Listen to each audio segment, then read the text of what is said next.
Enron is a name you may have actually heard before, as it's become synonymous with greed, mismanagement, and frankly rampant idiocy, if I'm being completely honest. But I doubt you know exactly why Enron is synonymous with that, at least at this point, as the incident and bankruptcy in question is over 20 years old, and it dawns on me that some of you watching this probably weren't even born yet. And that makes me feel very horrifically old. Now, the actual inner workings of this particular scandal are actually remarkably complex, a lot more so than in other videos I've talked about when it comes to corporate mismanagement. But I'm gonna try to dumb it down as best I can so you guys kind of have an understanding of what really went wrong with Enron. Hello, welcome to another episode of History in the Dark. I am your host, Darkness the Curse. And before we begin, as always, thank you so much to my generous patrons, my British rail critics, and of course my underwater train finders. You are the reason why this content remains scandalous. And today, we are indeed going to discuss the Enron scandal and bankruptcy. What led to their complete and utter meltdown.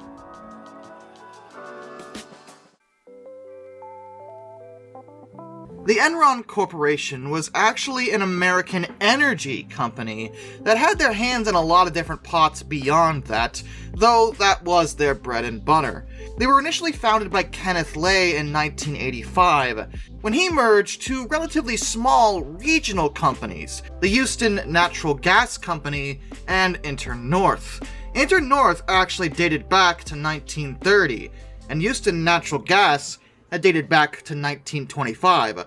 Both did specialize in natural gas pipelines, and when they combined, they were actually initially named HNG/InterNorth Inc., which is a bit of a mouthful, and even though InterNorth was technically the parent company, and their original CEO, Sam Segner, was actually originally the merger CEO, but he didn't last long. He was fired by the board of directors, and they named Kenneth Lay in charge of the company instead. He moved their headquarters back to Houston, Texas, and, well, the first thing he wanted to do was, frankly, changing the name. They actually spent more than $100,000 on focus groups and consultants to find a new name for the company. Eventually, Enron was suggested, which they didn't like, but they did shorten it to just Enron. With the company's image solidified, they began to ramp up their electric power and natural gas efforts in an effort to make more of a profit in the industry. A man by the name of Jeffrey Skilling, who at the time was a consultant at McKinsey & Company, actually was the one to suggest the idea to link natural gas to consumers in more ways, which would turn natural gas into more of a commodity. Enron's board liked the concept and referred to it as the gas bank, and that division succeeded quite well, which prompted Skilling to join the company as head of the gas bank in 1991.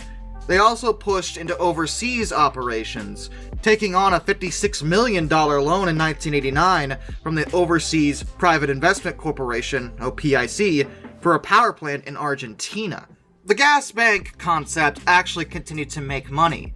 Basically, in a sense, they allowed gas producers and wholesale buyers to purchase gas supplies and hedge the price risk at the same time. This put Enron in a relatively safe position, all things considered. And throughout the 90s, certain things changed for the company that not only make even more money, but also move into other industries too. Over time, they actually transitioned out of producing energy themselves generally, and they wound up acting more like an investment firm, and sometimes even a hedge fund, where they would make profits off of the margins of the products that they traded in. The gas bank concept was the core operation here, and they actually changed the name eventually because it sounded a little lame, to just Enron Finance Corporation, because Skilling pushed to not just do this with natural gas. He wanted to get into other industries too. He also hired a man by the name of Andrew Fastow in 1990 to help out with this. Additionally, the early 90s saw some deregulation enter the energy industry. The Energy Policy Act of 1992 resulted in Congress allowing states to deregulate their electricity utilities if they so chose, which meant that such things would be open to the free market. California, interestingly enough, this is not what I expected, did actually choose to do this. And the result of that caused rising energy prices, but that meant more profits for the companies, and Enron was eager to get involved. In 1997, they acquired the Portland General Electric, PGE, which was actually an Oregon-based utility company, but was close enough to be able to serve the California market, which was huge. A lot of people live in California. A new division was opened up for this, Enron Energy, and they offered discounts to potential customers in California starting in 1998. They also began to sell natural gas to customers in Ohio and actually wind power in Iowa, though their direct retail endeavor was actually canceled in 1999 as it was costing them $100 million a year. They weren't making any money off of it. It was probably one of the good decisions they made. They did also get into the data management industry, as the internet was becoming very much a thing, and they wanted to own their own network of lines. In 1997, FTV Communications LLC, which was a limited liability company, formed by an Enron subsidiary, First Point Communications Incorporated, wound up constructing a 1,380-mile fiber optic network between Portland and Las Vegas. In 1998, Enron themselves constructed a building in a rundown area of Las Vegas, which was right over the backbone of fiber optic cables, which provided service to technology companies that were nationwide. That location had the ability to send the entire Library of Congress anywhere in the world within minutes, as the company stated, and could actually stream video to the whole state of California. Basically, for late 90s standards, it was state-of-the-art. However, naturally, Enron had a scheme in this. They were looking to make money, because of course they were, and what they wanted to do was trade bandwidth, like they traded oil, gas, and electricity. Basically, how they handled everything else is the way they wanted to handle the transfer of information. And they launched an operation to build a ridiculous amount of fiber optic transmission capacity in Las Vegas, which was part of their evil scheme to basically own the internet, which was very forward-thinking of them, if they could pull it off. What they really wanted in the end was to have all US internet service providers rely specifically on their Nevada facility to supply them bandwidth. Enron would sell that bandwidth to those companies in a similar fashion to their other commodities.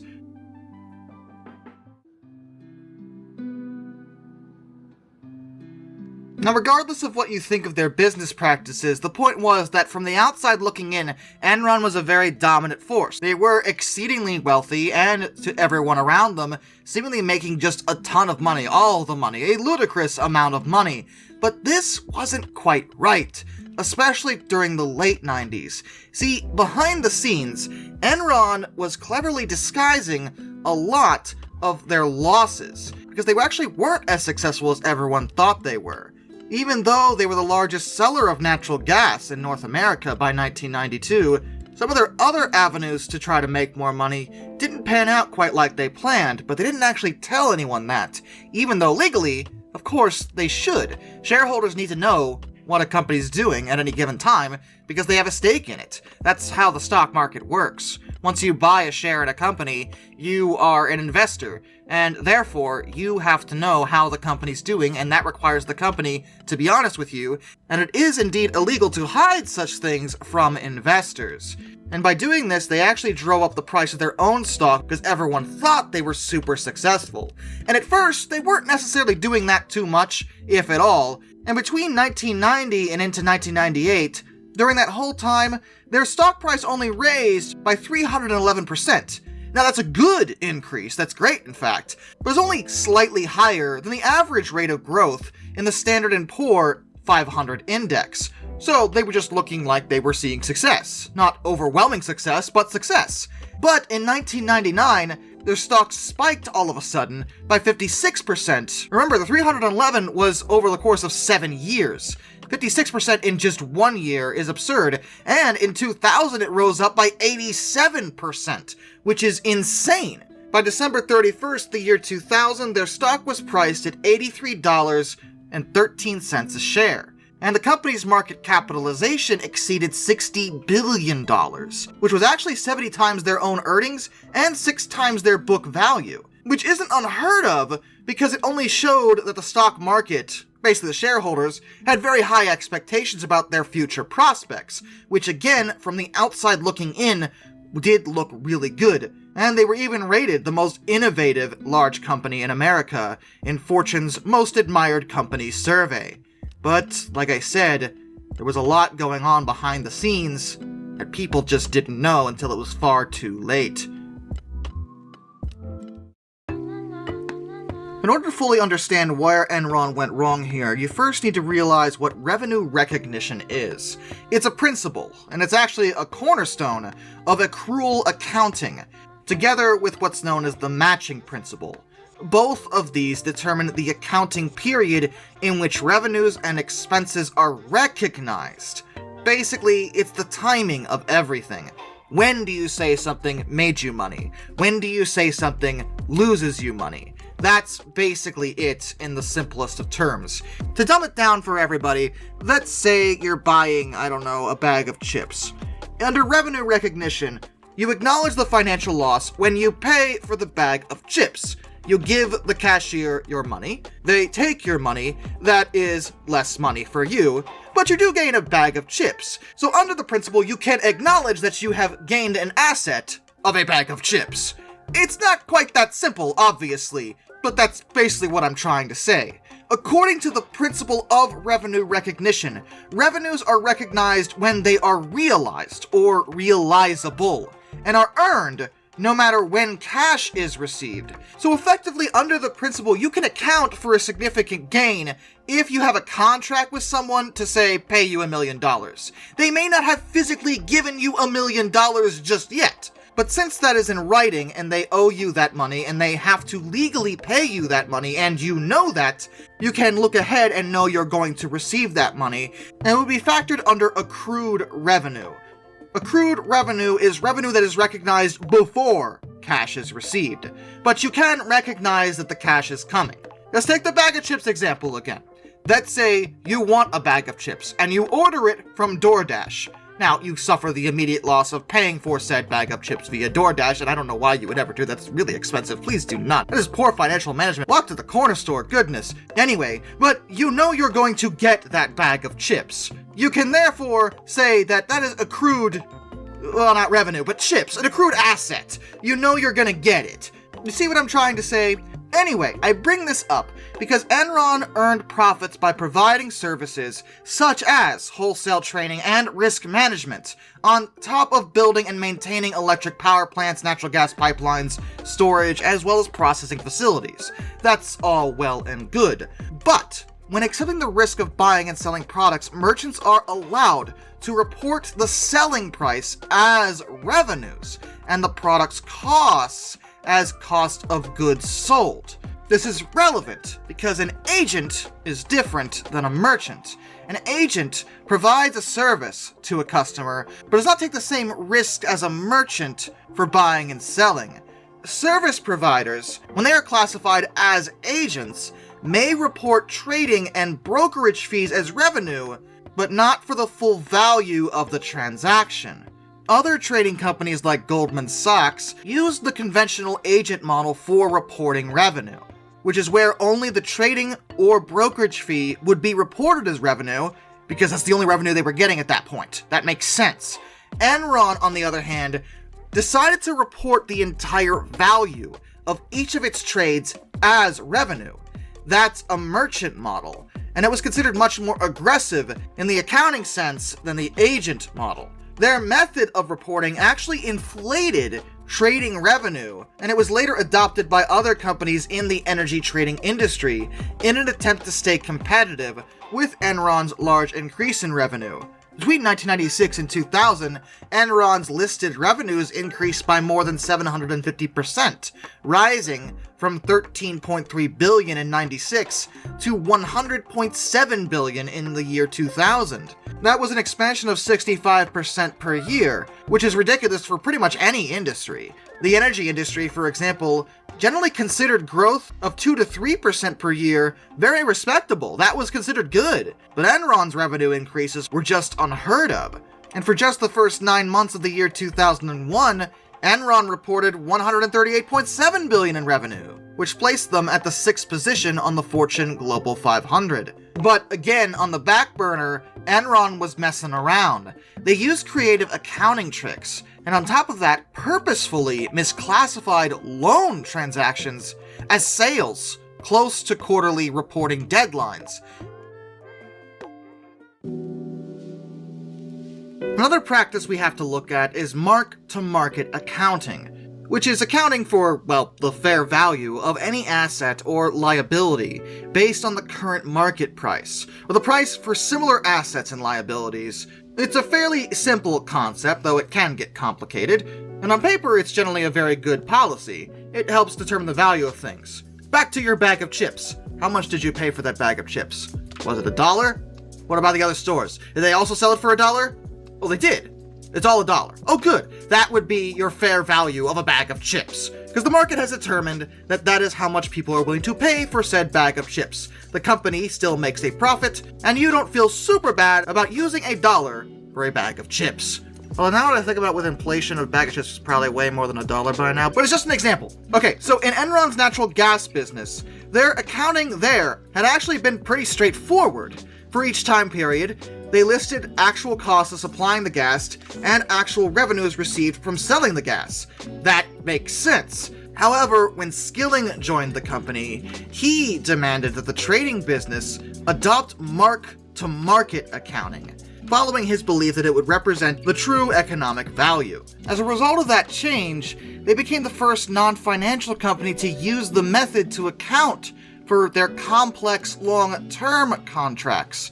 Mark-to-market accounting required that once a long-term contract had been signed, income is estimated as the present value of net future cash flow. Now, the obvious problem with this situation is that they never really knew how much profit was going to be generated by any of these deals. Like, they could kind of guess, but it was just that, a guess. And often their guesses were way off, overestimating deals as much more valuable and lucrative than they turned out to be. Some didn't net them any money. Some, in fact, lost them money, and yet they were still listed as having given them money because of the way they'd been calculated. And because of that, investors were sometimes given misleading or sometimes just outright false reports.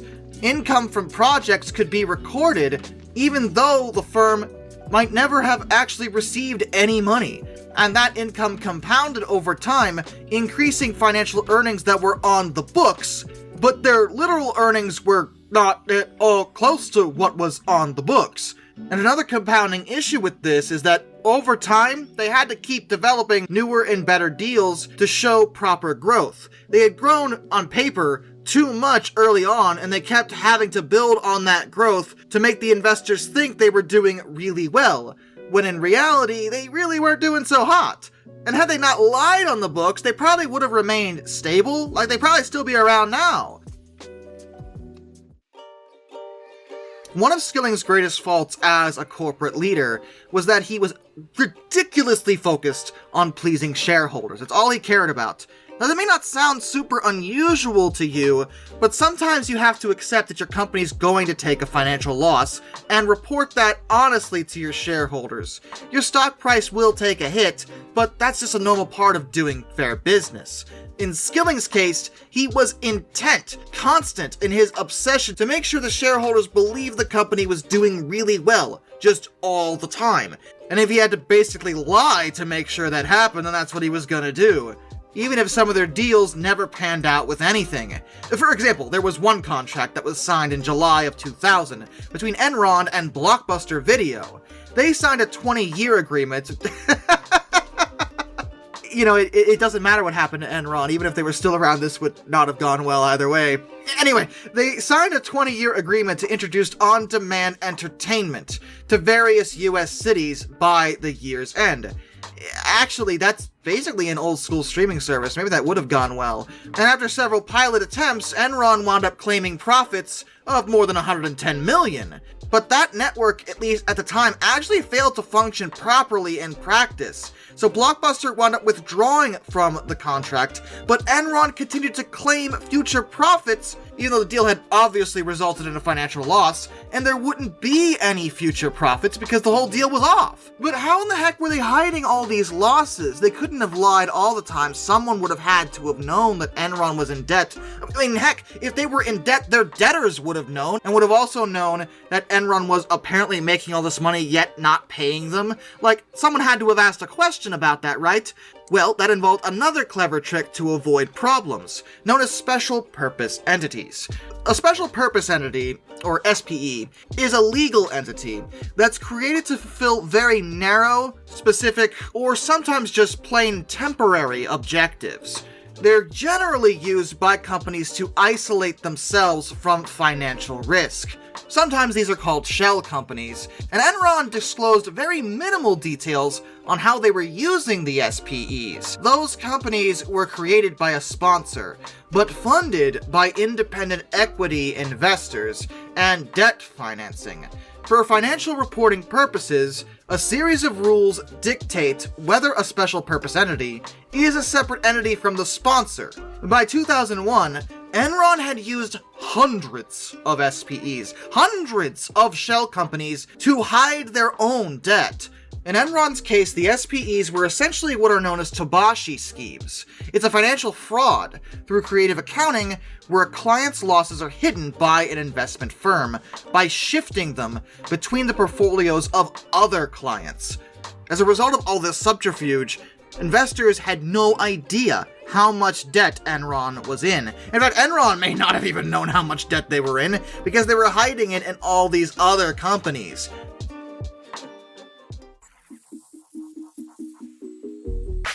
The methods involved in dealing with the shell companies are oddly specific, so I'm talking about a few examples right now to try to give you a better idea of what was really going on here. In 1993, Enron actually established a joint venture in energy investments with CalPERS, which was the California State Pension Fund, which they both refer to as the Joint Energy Development Investments, or JEDI.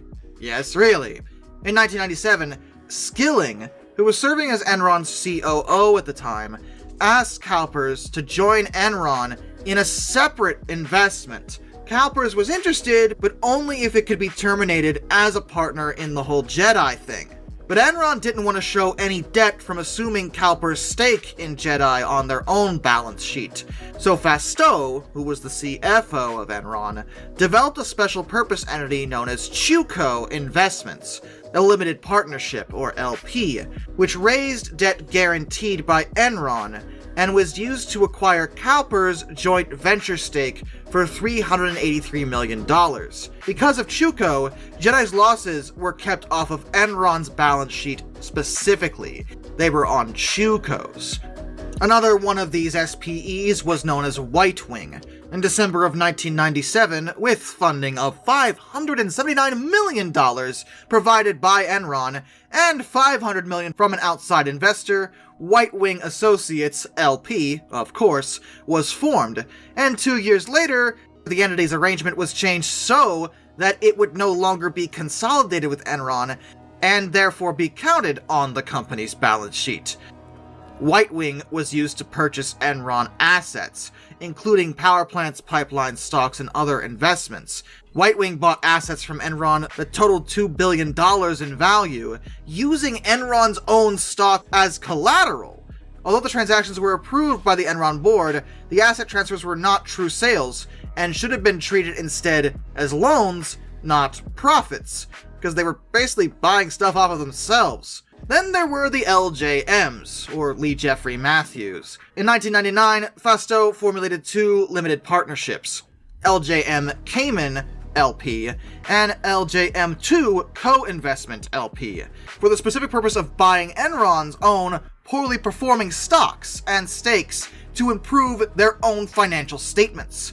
Both of the LJMs were created specifically and only to serve as the outside equity investor needed for the special purpose entities that were being used by Enron. Fastow actually had to go before the board of directors to receive an exemption from Enron's code of ethics in order to manage these companies. The partnerships were funded with around $390 million provided by investors, and related SPEs around LJM were known as Raptors 1 through 4, named after the velociraptors in Jurassic Park. Yes, seriously, you're just screwing around at this point. Enron gave the Raptors more than $1.2 billion in assets, including millions of shares of Enron common stock and long-term rights to purchase millions more in shares, plus $150 million of Enron notes payable, as disclosed to the company's financial statement footnotes. The SPEs had been used to pay for all of this using the entity's debt instruments, and Enron actually capitalized on the Raptors in a manner very similar to the accounting employed when a company issues stock at a public offering.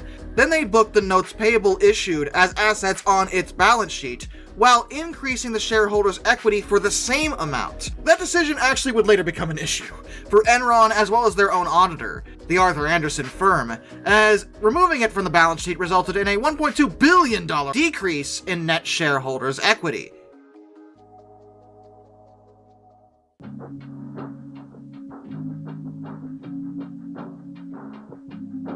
Basically, too long, didn't listen.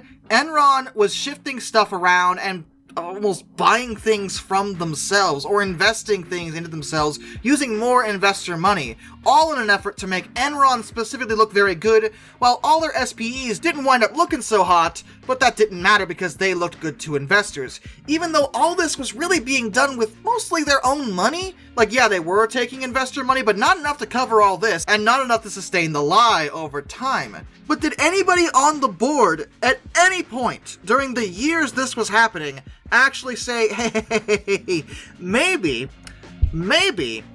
we should not do this anymore? Did someone say that? Well, no, not as far as we know. And even if someone thought of it, they really didn't have much of a reason to, as long as they weren't making any direct decisions and couldn't be implicated in what was basically turning into a complete scam. Because, on paper, Enron should have had a model board of directors that was comprised mostly of outsiders with significant ownership stakes and a talented audit committee. In fact, in its 2000 review of best corporate boards, the Chief Executive Business magazine included Enron among their 5 best boards. But again, behind the scenes, there was a lot of mischief going on, and what they were doing wasn't sustainable.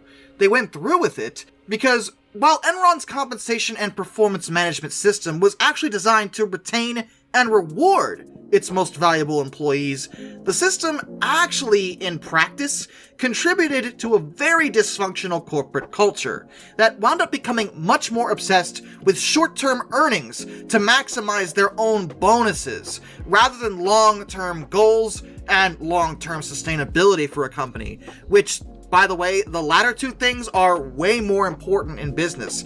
Generally, you want your company to last for years and years, because the longer it lasts, the more money it's gonna make. And this wasn't just the board, it went down to even the lowest level employee, because what they wound up doing was basically constantly try to start deals. Just the deals, having the deals, saying they had the deals, but completely disregarding whether or not those deals were actually, good, whether or not they could actually turn a profit out of it. It was just that they made a deal, which would mean they'd get a better rating for their own performance reviews. Accounting results were recorded as soon as possible to keep up with the company's stock price, which meant, back to what I said before, they were listing profits from deals that never turned out any money, and sometimes lost them money. But the effect was that the deal makers and the executives received large cash bonuses and stock options because, well, they made the deals.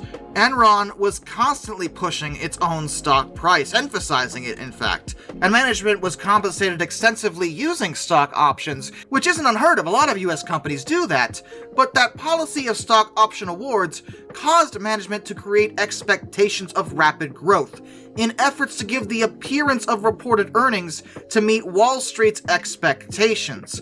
Because they themselves had a lot of stock, they wanted that price to go up by whatever means necessary. They even installed stock tickers in their lobbies, elevators, and on company computers so everyone could see the company's stock at all times, which is a little obsessive.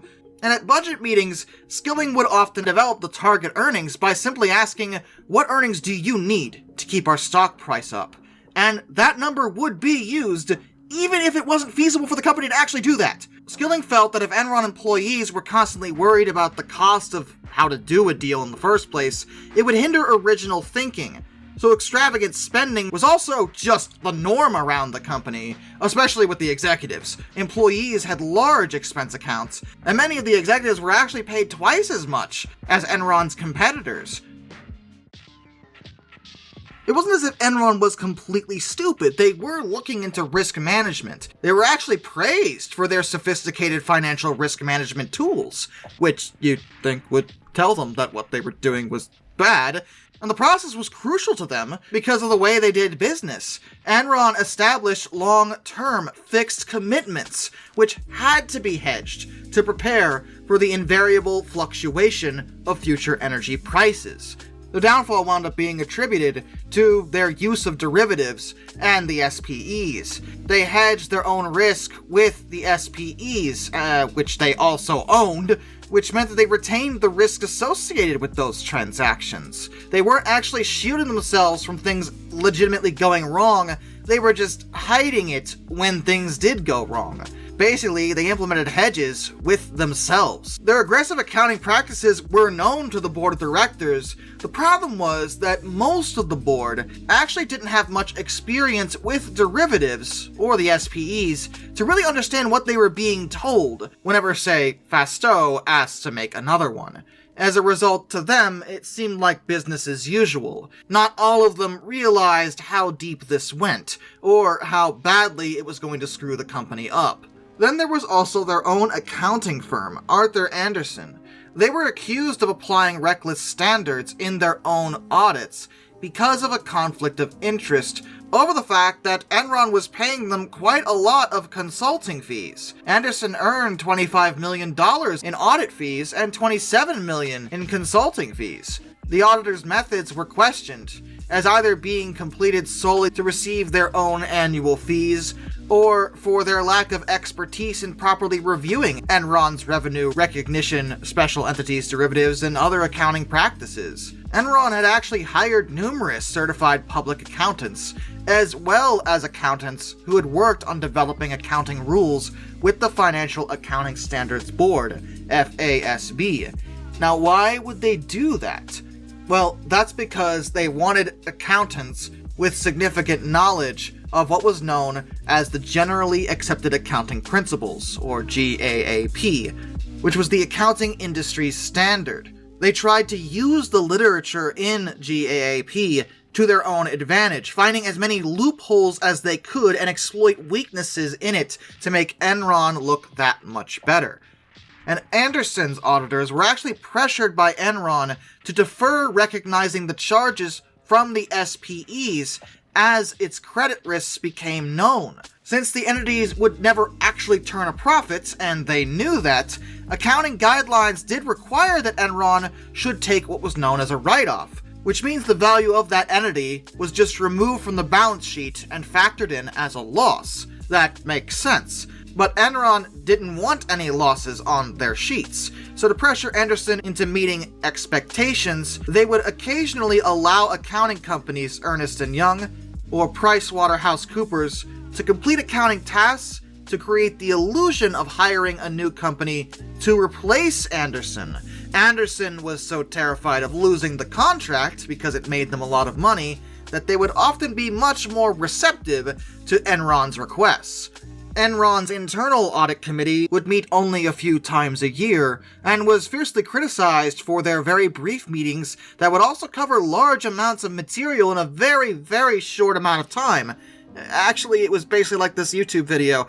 Enron also made it a habit of booking costs of canceled projects as assets, which, no, those are canceled projects, that's the opposite of an asset, what? But their rationale was that no official letter had stated the project was canceled, so, I mean, it could be put back into, it might be a thing. You don't know. No, we know. It's canceled. Write it off. And other more literal points of deception were used. Analysts were actually given a tour of the Enron Energy Services office in 1998, and they were super impressed with how the employees were working vigorously. There were a lot of employees just running around doing so much work. It was awesome, obviously showing how busy Enron really was. But secretly, Skilling had ordered certain employees to the office from other departments and instructed them to just pretend to work hard, to make it look like the division was much larger than it actually was. This ruse was used several times to throw analysts off their scent. And last but certainly not least, there were, of course, their speculative business ventures. Enron had a division known as Azurix, slated for an IPO, or initial public offering, or stock launch, that had planned to bid between $321 million and $353 million for the rights to operate water system services for areas around Buenos Aires, in Argentina. That was at the high end of what Enron's risk assessment and control group actually did advise. But there was so much pressure to win the deal that Azurix executives decided to up their bid like morons, and they wound up bidding $438.6 million for this contract, which wound up being twice as much as the next highest sealed bid. Basically, they did not have to bid that high and wasted that money for no reason, and this got worse when Enron executives arrived at the Argentinian facilities, as they found them in complete shambles, with all of the customer records completely destroyed. Basically, they'd have to rebuild everything, costing them even more money. It was a total disaster. But Enron hid that too, as they did attempt to hide every single one of their screw-ups. But they couldn't do this forever. The company was hemorrhaging money secretly. No one knew it at the time, but they were. The downfall actually began with a reporter at the Wall Street Journal bureau in Dallas, Texas. On September 20th, the year 2000, a story broke about how mark-to-market accounting had become very prevalent in the energy industry. He wound up noting that outsiders had no real way of knowing the assumptions on which the companies that used mark-to-market based their own earnings. That story only appeared in the Texas Journal, but short seller Jim Chanos actually wound up reading it and decided to check Enron's 10K report for himself. Now, as a short seller, Jim has a lot more experience in stocks than most people. Jim's whole thing is stocks. He analyzes numbers, that's what he does. And Chanos thought it was really weird that Enron's broadband unit appeared to far outpace a then troubled broadband industry. In the late 90s and early 2000s, internet was still trying to get off the ground, and it wasn't going as smoothly as everyone thought it would. That was unanimous across the entire market. Except where Enron was concerned. He then also noticed that Enron was spending much of its invested capital, and was actually alarmed by the large amounts of stock being sold by insiders. Because he is a short seller, and will profit if the value of an asset falls, in November of 2000 he decided to short Enron's stock. In February 2001, the CAO, Chief Accounting Officer, Rick Causey, told the budget managers, "From an accounting standpoint, this will be our easiest year ever. We've got 2001 in the bag." Okay. On March 5th that same year, Bethany McLean published an article in Fortune called "Is Enron Overpriced?", which questioned how Enron could actually maintain their high stock value, which was trading at 55 times their own earnings. And she argued that analysts and investors didn't actually know exactly how the company made their money. Chanos had actually been the one to suggest to her that she view the company's 10K for herself. She found strange transactions, an erratic cash flow, and huge debt that only showed once you really crunched the numbers down yourself. That was the biggest red flag to her, as she wondered how a profitable company could be adding debt at such a rapid rate. It didn't make any sense. McLean chose to contact Enron directly and telephoned Skilling to discuss her findings prior to publishing her own article. She talked to them first, giving them a chance to explain themselves before she did something that could damage their reputation. But Skilling didn't want to talk to her. He called her unethical for not properly researching his company. Fastow had claimed that Enron could not reveal earnings details as the company had more than 1,200 trading books for assorted commodities and did not want anyone to know what's on those books. We don't want to tell anyone where we're making money. That sounds really sus. Fastow, that's something a drug dealer says. Let's not know that. I would really like to know where you're making money now. In a conference call on April 17th, 2001, Skilling, who was in the CEO of the company, verbally attacked Wall Street analyst Richard Grubman, who also questioned Enron's unusual accounting practices. And as time had passed, a number of very serious concerns wound up being in Enron's face. They'd recently faced several serious operational challenges, logistical difficulties, for example, in operating a new broadband communications trading unit, and the losses from constructing the Davhole Power Project, which was a large gas-powered power plant in India that had been controversial from the beginning as it was high-priced, and they may have done some bribery at the higher levels of things. On August 14th, 2001, Skilling actually announced that he was resigning from his position as CEO after only being in that spot for 6 months, citing personal reasons. But observers noted that in the months before he left, Skilling had sold, at minimum, 450,000 shares of Enron at a value of around $33 million. That's sus. Kenneth Lay, who was serving as chairman, assured market watchers that there would be no change to the performance or outlook of the company going forward from the departure of Skilling. And Lay announced that he himself would reassume the position of CEO. Everything will be fine, no worries. However, all this stuff compounded and actually caused Enron's stock price to fall. Investors were losing confidence in them because they still weren't willing to tell them where they were making their money. The plot twist, they weren't making money. That was the secret. And in October, they announced their intention to begin the process of selling their lower margin assets in favor of core businesses of gas and electricity trading. That policy wound up including selling Portland General Electric to another Oregon utility, Northwest Natural Gas, for about $1.9 billion in cash and stock. On October 16, 2001, Enron announced that restatements to its financial statements for years 1997 to 2000 were necessary to correct accounting violations. Really? You don't say. Those restatements for the period reduced earnings by $613 million, 23% of reported profits, increased liabilities at the end of 2000 by $628 million, reduced equity by the end of 2000 by $1.2 billion, and additionally, in January, Jeff Skilling had asserted that the broadband unit alone was worth $35 billion, but no one really believed that. Enron's management team wound up claiming that the losses were mostly due to investment losses, along with charges such as about $180 million in money spent restructuring the company's troubled broadband trading unit. Lay made a statement saying that they were doing this to clear away issues that have clouded the performance and earnings potential of our core energy businesses. But analysts were very unnerved, as if this was Enron still hiding something, it already looked really bad. Does that mean this was worse? Fastow wound up disclosing to Enron's board of directors on October 22nd that he personally earned $30 million from compensation arrangements when managing the LJM limited partnerships. That same day, the share price of Enron decreased from $20.65 down to just $5.40 in one day. That's a horrific drop. And that happened after the announcement that the SEC, the U.S. Securities and Exchange Commission, was investigating them. Investors don't like hearing that. The SEC only looks into companies if they really have sufficient evidence that something sketchy is going on.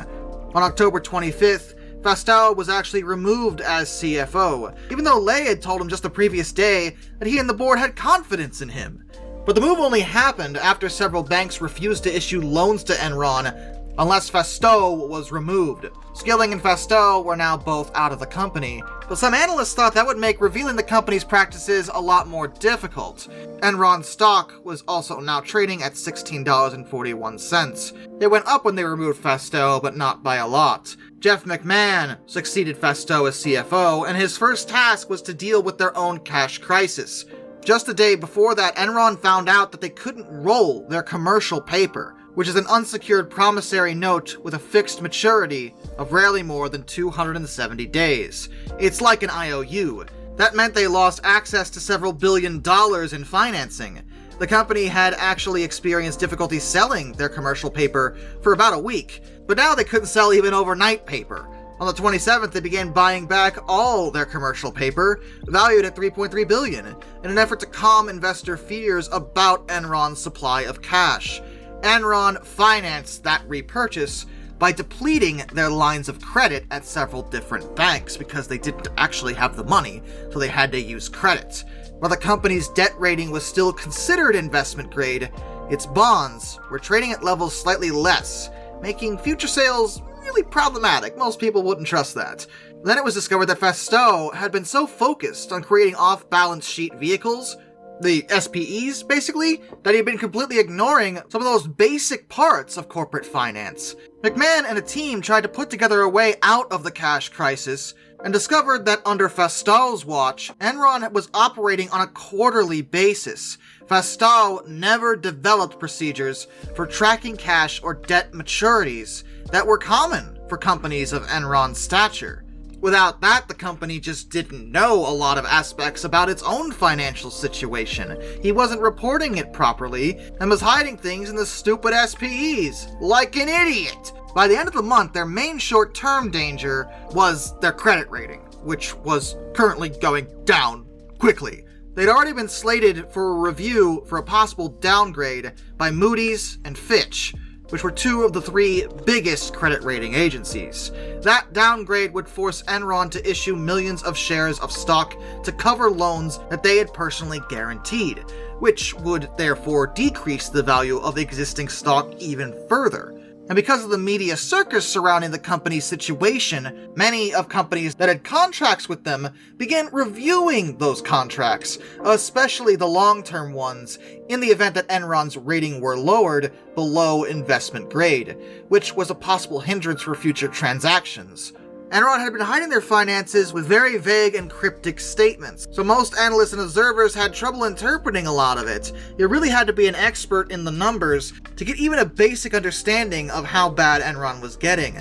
Some felt that no one at Enron, besides Skilling and Fastow, could completely even explain those years of mysterious transactions. Even Lay had to admit in late August of 2001 that he really didn't fully understand what those two had been up to.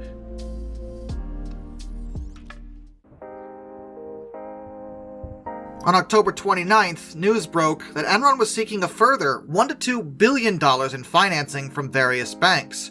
But just the following day, Moody's lowered Enron's credit rating from Baa1 to Baa2, which is just 2 levels above junk status, which means exactly what you think it does. In the beginning of November, the SEC was now pursuing a formal investigation, and Enron's board announced that they would commission a special committee to investigate the transactions. Sources claimed that Enron was planning to explain its business practices more fully, and their stock was now trading at an amazing $7 a share. And by that point, given their size, that was deplorable, and they obviously couldn't stay independent. So they began searching for someone to buy them out.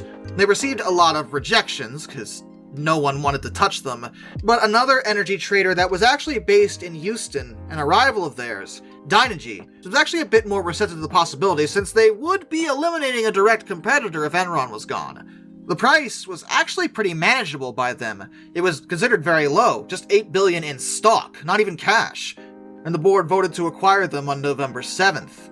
Chevron Texaco, which actually owned about a quarter of Dynegy, agreed to provide Enron with $2.5 billion in cash, specifically $1 billion at first and the rest when the deal was completed. Dynegy would be required to assume nearly $13 billion in debt, plus any other debt that would be found later as the SEC tore apart Enron's secretive business practices. which could be as much as $10 billion in hidden debt. The deal was confirmed on November 8, 2001. That sounds like a lot of risk for Dynegy, but the deal was mostly on their terms, as Enron was not in a position to negotiate. They needed help, and they needed it now, so whatever Dynegy wanted they were okay with. That's probably why they went for $8 billion in stock.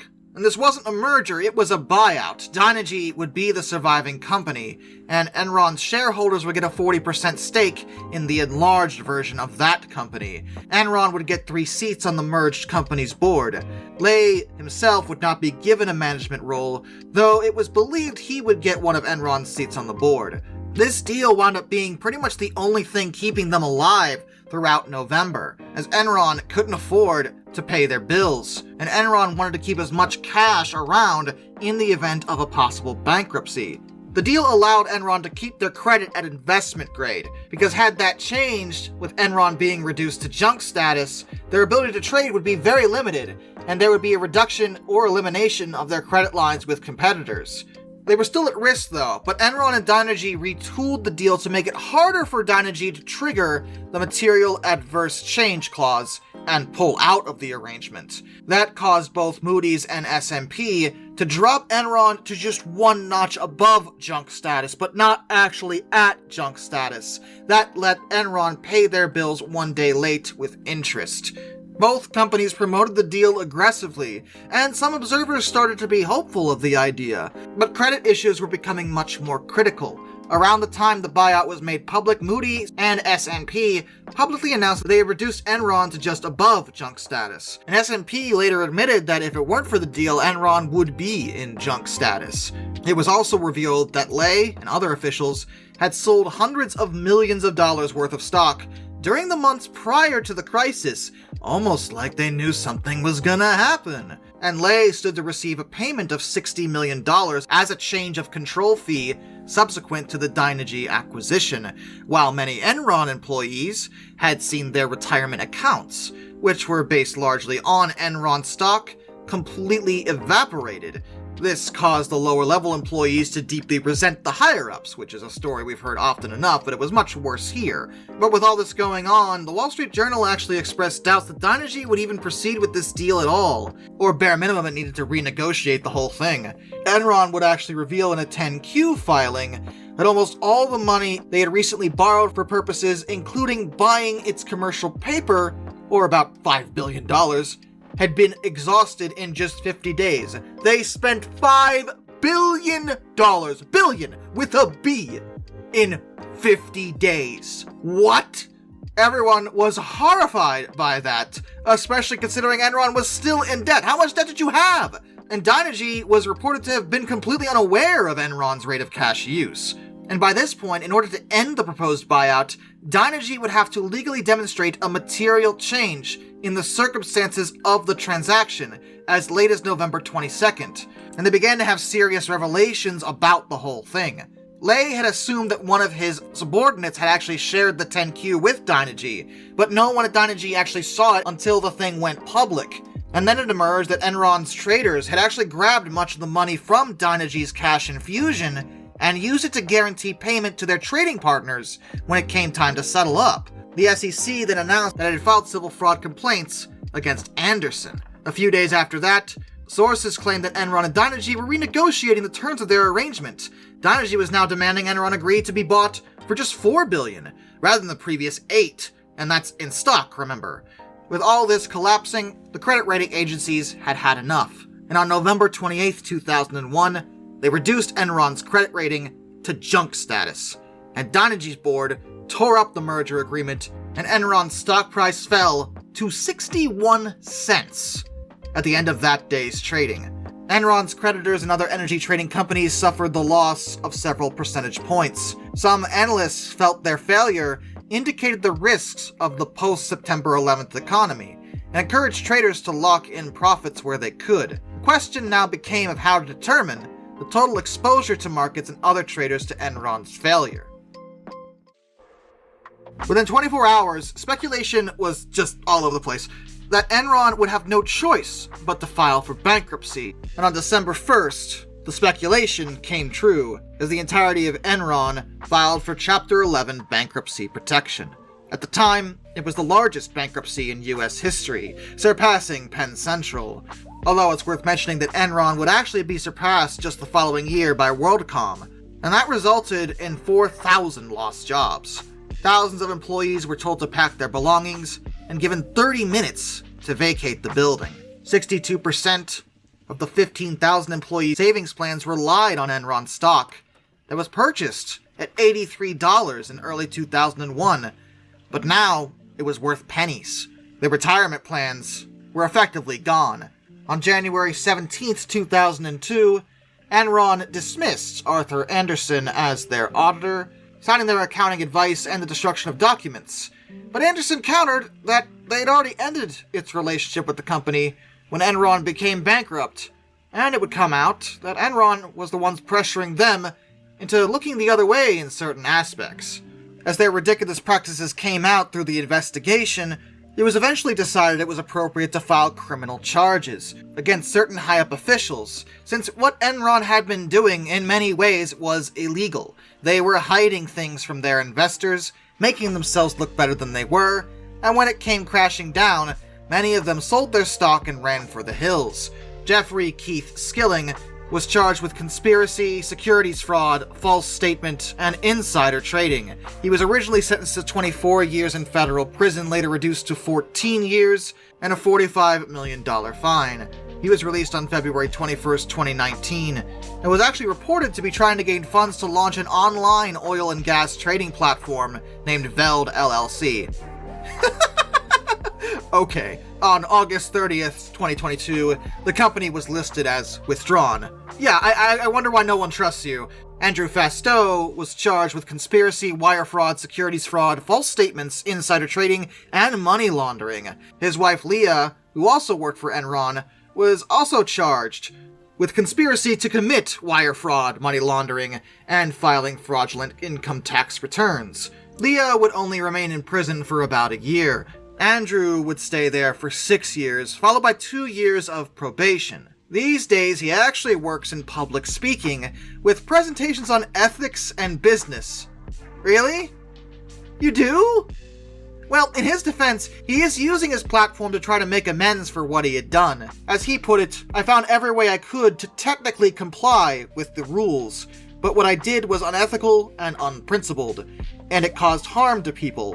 For that, I deserved to go to prison. He's actually been doing that for quite a long time, and seems to be doing alright, at least in an effort to change his image. And as for Kenneth Lay, well, he was charged with 11 counts of securities fraud, wire fraud, and making false and misleading statements. He was actually put on trial alongside Skilling, and though he was found guilty, he actually died before he could be sentenced on July 5th, 2006, suffering what seemed to be a heart attack. So you might say he got away with it. Many other lawsuits were also filed, particularly from Enron employees, who filed a class action lawsuit alleging mismanagement of their 401ks. Since it was all based on stock, the fact that Enron had manipulated their own stock to make it seem better was also misleading their own employees in reference to their own retirement plans. They actually won the suit for $85 million, but that was in compensation for $2 billion that was lost from their pensions. And from the settlement, each individual employee received just $3,100, which is hardly retirement money, but it's better than nothing, I suppose. And investors also reached settlements, because Enron ripped off a lot of people, but the one thing they really did wrong, and you need to stress this, I need you to know this, understand something. Do not anger the money men. Do not lie to these people. These are the dudes that are going to find you and make you pay for working them over.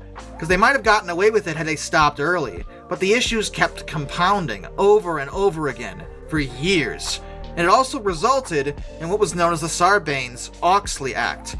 The Senate Committee on Banking, Housing, and Urban Affairs and the House Committee on Financial Services held multiple hearings about the scandal, and that led to the passage of the act on July 30th, 2002. It's nearly a mirror image of Enron, actually. The act established the Public Company Accounting Oversight Board to develop standards for the preparation of audit reports. the restriction of public accounting companies from providing any non-auditing services when auditing, provisions for the independence of audit company committee members, and executives being required to sign off on financial reports, as well as the relinquishment of certain executives' bonuses in case of financial restatements, and expanded financial disclosure of companies' relationships with unconsolidated entities. The SEC also recommended certain changes of the stock exchange's regulations. The final proposal that went into effect included that all companies must have a majority of independent directors. Independent directors must comply with an elaborate definition of independent directors. A compensation committee, nominating committee, and auditing committee shall consist of independent directors.